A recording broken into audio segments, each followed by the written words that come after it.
I guess this is take two. Hey everybody, it's Gord. It's Weedy Weekend 100. It's our 100th episode. 100. That's over 2 years of bringing the weedy news from a Canadian perspective to you, my subs, my viewers, my family. Peace and cheers, love and harmony. Let's please have something. I usually don't talk online, but we're going to have a little bit of red Congolese here. You guys grab something, have a toke, get some cannabinoids into your lungs, as I do mine, to cheers all of us. You, because you bring Weedy Weekend to you. You keep convincing me during the week that I'm doing a good job. Peace and cheers, love and harmony.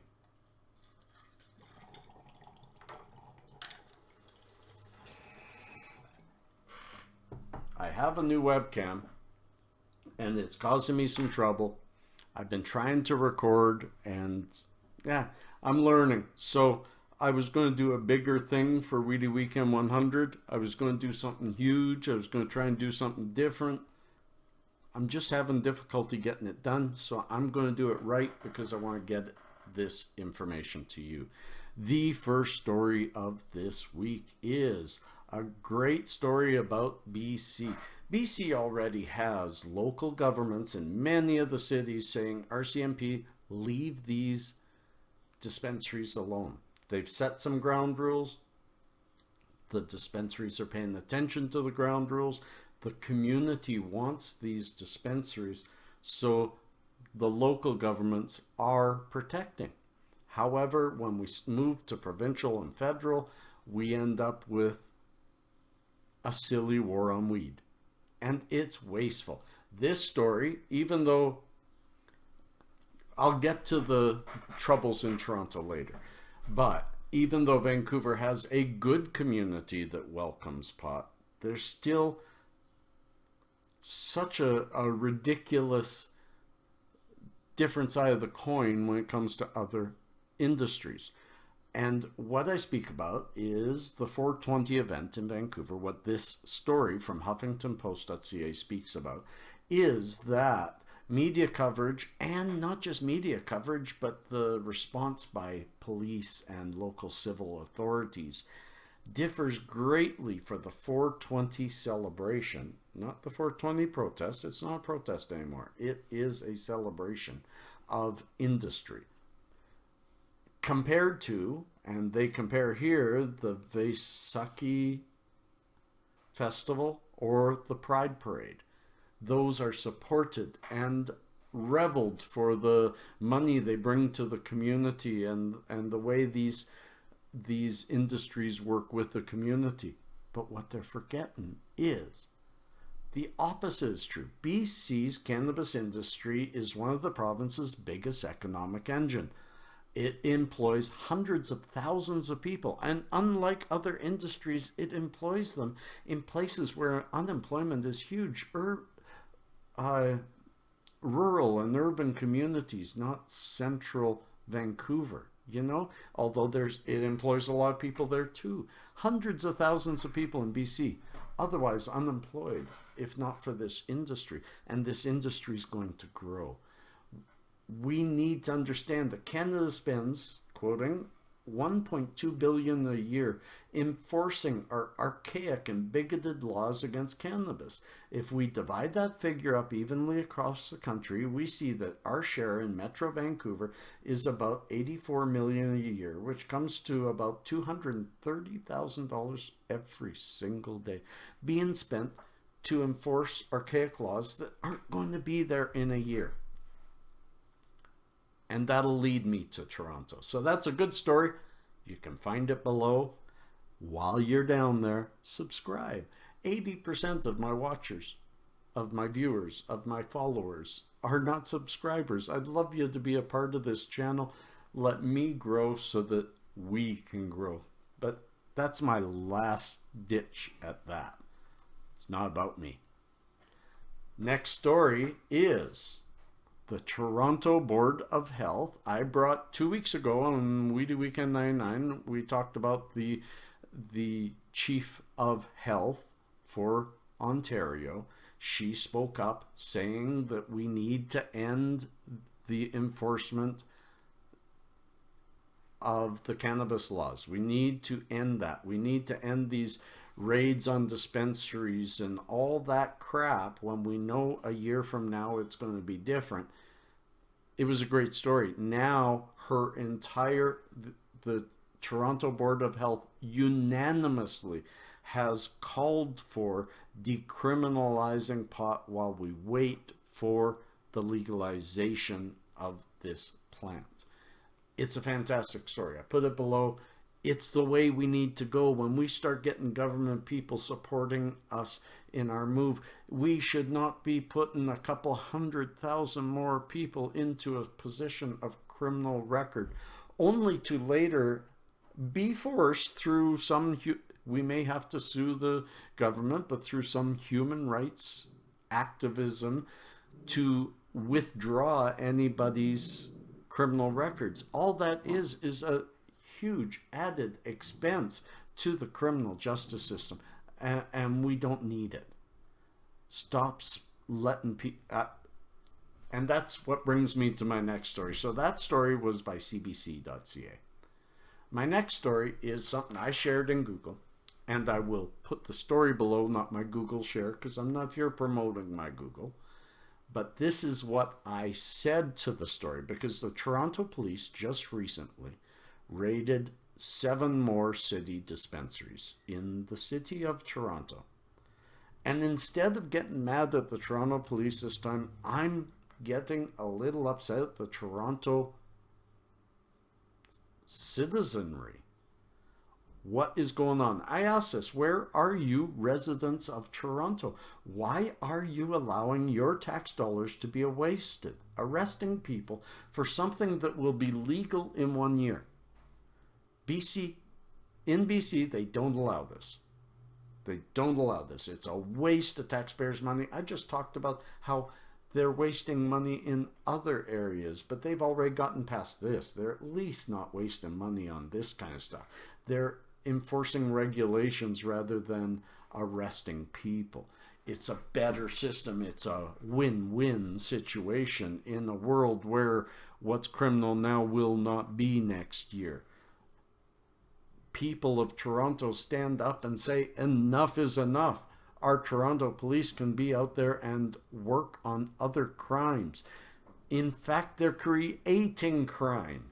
When you shut down 7 dispensaries, that's thousands of people who used to get their medical cannabis in a store that, until they find another store, are going to have to buy it from Joe Blow on the corner. It's ridiculous that they don't even get. They're creating crime by shutting down business. We're going to look back at this in 20 years, and there's going to be school studies and stuff with people just shaking their heads. And it's like how we look back now at segregation years and years ago. They're going to look at this and say, what an archaic society we lived in. So that story will be below.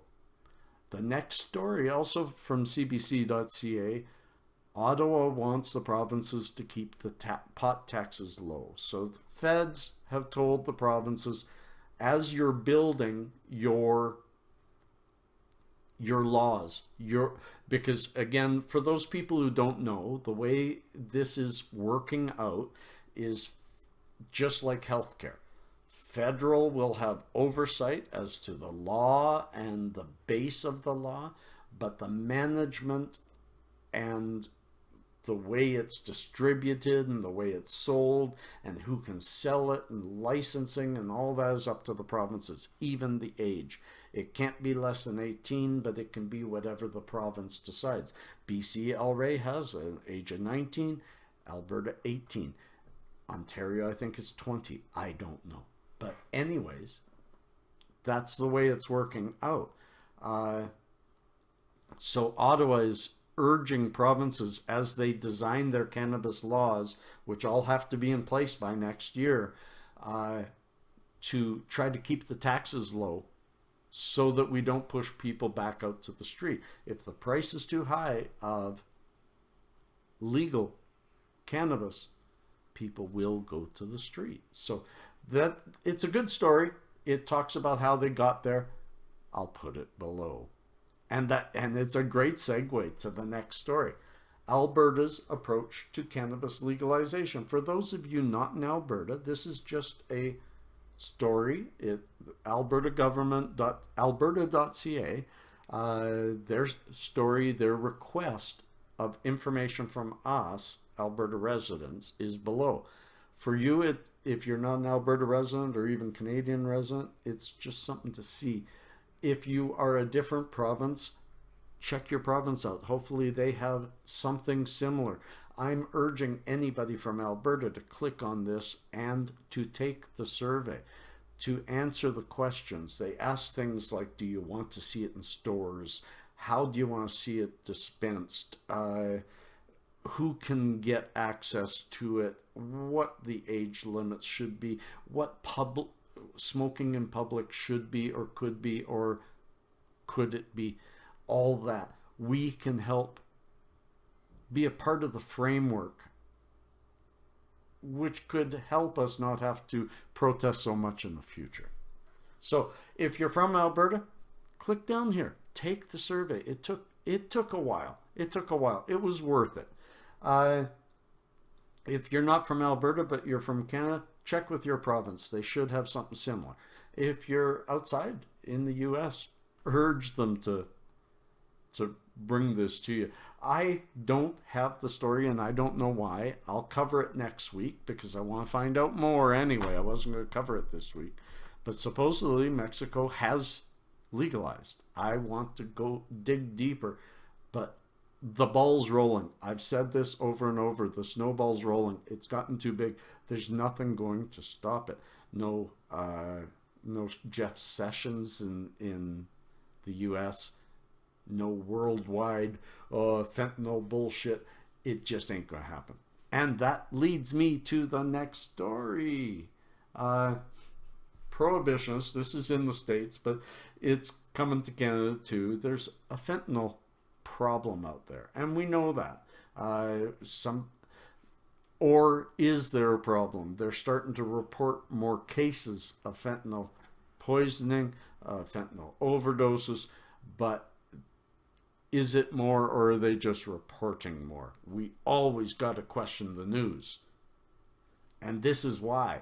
Because this story is pure reefer madness and fear-mongering. They're trying to piggyback prohibitionists, weed prohibitionists, people who believe that it should stay illegal, are using the fentanyl possible explosion of drug into the industry as it can lace anything, so look out, your weed is likely laced. Now I'm going to read a quote from this story, and I will put the story below. This is a quote from the story. While these claims made by Samarco were bad enough, her reefer madness fear-mongering got worse as she went on. Essentially, this is her speaking, the cop, whatever. Essentially, the message we've tried to get out there is if you are using any form of street drugs, count on them having some form of synthetic opioid mixed in. Police in the area told Cincinnati.com that there were 0 reported cases of fentanyl, of cannabis laced with fentanyl. So 0 cases. But be sure that if you're buying street weed, well, you know 2 things. One, the first thing is if it's true that there's a chance that fentanyl could be on the street weed, get it off the street. That's not a case for prohibition. That's a case against it. So you're kind of dumb, lady. But 2, there's been no reported cases, so they can't even say what the possibility is, but it's rather infinitesimal if they haven't even had a case of it happening. Most people who sell weed are loving, honest, beautiful people. They're hippies. They are not going to lace it with fentanyl. There's just weird shit going on out there. And if you're buying from somebody you've never met and he looks sketchy and he's got coke coming out of this pocket and pills in that pocket and weed over here, shame on you. Let's stop that. Let's get it into stores and legal, even if it means we put up with some restrictions. Let's move on. Moving on to marijuanatimes.org. Oh no, that is that story. That marijuanatimes.org brought us that story. It will be below. John Morgan, I don't know who he is, but he's in Florida. This is a story about Florida is passing a law, or attempting to pass a law, that although medical cannabis would be allowed, it's going to be limited to eating, to vaping, but smoke will be illegal. Do they not get that prohibition is just wrong? So this John Morgan says the moment that becomes law, if it becomes law, I'll be suing. It's my right to take my medicine any way I want. But I go even further. Studies have proven that especially high CBD, CBN, or CBG in your smoke, it brings within it the cannabinoids that help activate lung growth, cleaning, and that kind of thing. So we may, I'm not saying we do, we may have a situation where smoking green marijuana is better for your lungs than not smoking anything all your life, because it helps your lungs build and clean themselves from the environment.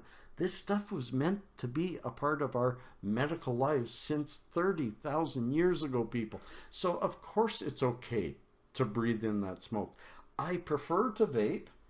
I prefer to vape because I just have hard lungs, and I also just haven't, I don't fully know if this is true, but to make it illegal will just force people to do it. We gotta stop that shit. So I have that story below. It's a good read if you want to read it. We're nearing the end. What a big day. Globalnews.ca, and it all talks about how a higher education, learn to be a vendor, a grower, or even a sommelier. There is the Trichome Institute. There's a link below in this story to the Trichome Institute that has many courses on many things, and the education is just going to expand. We're going to see it grow in I hope it comes to Alberta. I know Trichome Institute's in Vancouver. I'd love my son to get involved because he works in the industry.